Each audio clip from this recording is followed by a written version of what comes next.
Inikah yang kalian mau? Gia gabung Red Sparks dan gantikan Bukilik di sisa musim ini.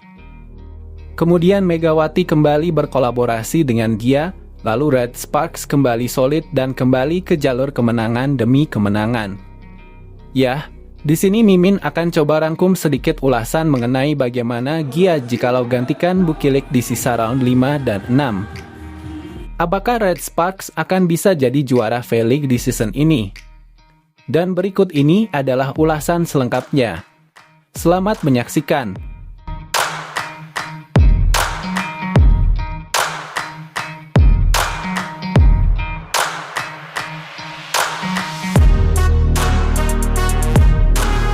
Gia sepertinya belum bisa move on dari Mega dan Red Sparks, di mana dirinya sebagai duet meriam kembar terbaik yang pernah ada di tahun sebelumnya, di mana mereka berdua sukses cetak rekor sejarah dengan lolos playoff sebelum 7 tahun terakhir Red Sparks gagal bisa masuk babak playoff.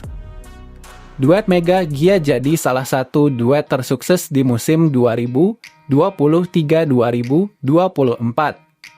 Dan baru-baru ini Gia sempat berikan ucapan selamat ke Mega saat Mega jadi peraih MVP di round 4 musim 2024/2025. Bermain bersama Mega bukanlah sesuatu yang mudah dirasakan oleh Bukilik. Melakukan satu kesalahan ataupun dua kesalahan, maka secara otomatis dirinya langsung disalahkan. Untuk saat ini, setelah kemenangan 13 kali beruntun dan kegagalan dalam 2 laga saja, Red Spark langsung dihujat situasi yang menyedihkan. Untuk saat ini, hujatan-hujatan besar tengah menengarai posisi Bukilik. Isu besar pun bertebaran di mana-mana, di mana ada yang mengatakan bahwa Bukilik ini mengalami masalah besar dan bahkan kabar itu sempat dipercayai oleh netizen. Situasi 3 hari ke depan tampaknya menjadi momen yang sangat mencengkam sekali bagi Bukilik, karena dirinya akan mendapatkan serangan yang banyak. Lalu pertanyaannya simple, emang apa masalah dari Bukilik? Jelas sekali, di depan mata masalah yang dialami oleh Bukilik ini tak melainkan adalah kepercayaan diri, di mana emosional dirinya masih belum terkendali. Walaupun posisi Bukilik ini cukup tenang, akan tetapi tampaknya bermain bersama Mega dengan tekanan tinggi dan takut melakukan kesalahan jauh lebih repot ketimbang bertanding di klubnya dulu. Namun Bukilik tampaknya bisa belajar dari Gia, di mana Gia pun banyak sekali mengalami kasus serupa. Bahkan mungkin tekanan netizen Indonesia jauh lebih berat dan lebih gila kepada Gia ketimbang kepada Bukilik. Kepada Bukilik mah gak ada apa-apanya, cuma disuruh out pas kalah dan cuma ditekan untuk bermain baik. Itu pun adalah sesuatu yang bisa dikatakan kritikan, walaupun kritikan keras dan kritikan netizen Indonesia itu sangat pedas sekali. Akan tetapi tampaknya kondisi inilah yang sangat wajar, sebab kritikan itu diberikan hanya ketika Bukilik bermain buruk. Sementara itu membuat Bukilik harus mempelajari situasi dari Gia dan coba memposisikan kenapa Gia bisa sukses bersama Megawati.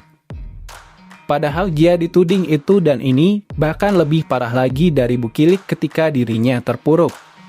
Lalu apa sih pesan Gia untuk Bukilik? Yaitu memiliki satu kelebihan yang tak dimiliki oleh Bukilik, yakni rasa kasih dan sayang kepada Megawati. Ya mungkin itulah yang harus dipelajari oleh Bukilik, di mana dirinya jangan pernah menganggap Megawati sebagai teman sebatas teman akan. Tetapi seharusnya Bukilik menjadikan Megawati sebagai keluarga seperti Gia.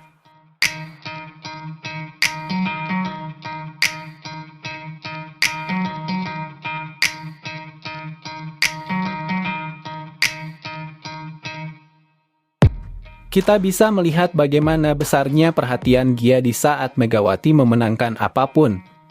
Gia selalu turun tangan, kemarin saja ketika Megawati memenangkan MPV, Gia memberikan pesan khusus kepada Megatron. Dia melalui Instagram pribadinya menunjukkan rasa kagum pada Megawati yang sudah ia anggap adik perempuannya itu. Hati dan semangatnya tak terbendung, kalian luar biasa Megawati, tulis Gia. Ungkap rasa bangga Gia tersebut diungkapkan dengan memajang foto Megawati Mari MPV. Hubungan Gia dan Mega diketahui sangat hangat, sedari keduanya sama-sama berada di Red Spike. Gia yang memilih untuk mundur dan melanjutkan karir di Amerika tersebut kerap kali memberikan semangat pada sang adik. Komunikasi keduanya terbilang sangat hangat hingga saat ini. Mereka seringkali saling support Instagram saat usai pertandingan di klub masing-masing. Sementara itu, di sisi lain, Bukilik dirinya tidak memberikan pesan dan membuat para penggemar bertanya-tanya, kenapa Bukilik bersikap seperti itu? Fakta menariknya memang Bukilik ini memiliki sifat pendiam dan tidak terlalu aktif seperti Gia di sosial media. Ada satu alasan kenapa Bukilik tidak memberikan ucapan saat itu kepada Mega, karena dirinya mungkin takut dihujat. Ya, setelah kekalahan Brunch Red Spike, Bukilik terlihat menonaktifkan kolom komentar IG-nya karena takut dihujat. Hal itu mungkin membuat Bukilik tidak membuat status karena ia memiliki traumatis sendiri terhadap tekanan publik. Jadi pesan penting yang diberikan oleh Gia Bukilik harus jauh lebih dekat dengan adiknya Megatron. Sekaligus Bukilik juga harus lebih aktif dan harus lebih percaya diri. Untuk saat ini masalah utama dari Bukilik adalah kurang percaya diri. Masalah kurang percaya diri terhadap kemampuan sendiri sangat terlihat jelas dari berbagai kesalahan yang dilakukannya. Was-was dalam mengambil keputusan, sehingga selalu kebingungan dalam masalah bermain membuat Bukilik menjadi bulan-bulanan tim lawan. Maka tidak aneh jikalau dalam kondisi itu, Bukilik harusnya belajar dari sikap Gia. Ada dua hal yang bisa dipelajari oleh Bukilik ketika Gia menghadapi masalah serupa. Yang pertama, jangan pernah hilang komunikasi, itulah yang sering dilakukan oleh Gia ketika dirinya memiliki masalah dengan fans ataupun performa dirinya ngedrop. Dia tak pernah kehilangan komunikasi dengan Mega bahkan sampai saat ini. Hingga padanya bukan hanya cara bermain, akan tetapi kedekatan mereka selalu menjadi solusi sebagai pemecah masalah di atas lapangan. Baik Gia ataupun Megawati memiliki hubungan erat yang membuat jalan sulit jauh lebih mudah. Hal ini bisa dipelajari oleh Bukilik, di mana dirinya jangan pernah takut sama fans Indonesia. Justru fans Indonesia itu akan berbalik sayang jika Bukilik menjaga komunikasi baik di atas lapangan ataupun di luar lapangan. Sementara yang kedua adalah pesan dari Gia yang bisa digunakan oleh Bukilik adalah kepercayaan diri. Bukilik yang selalu hilang percaya diri ketika bermain dengan Megawati. Mungkin tugas berat yang membuat Bukilik agak sedikit tidak pede dengan kemampuannya. Padahal jelas-jelas Gia justru performanya awal-awal itu di bawah Bukilik. Bahkan cara menyerang, kekuatan dan yang lainnya di bawah Bukilik.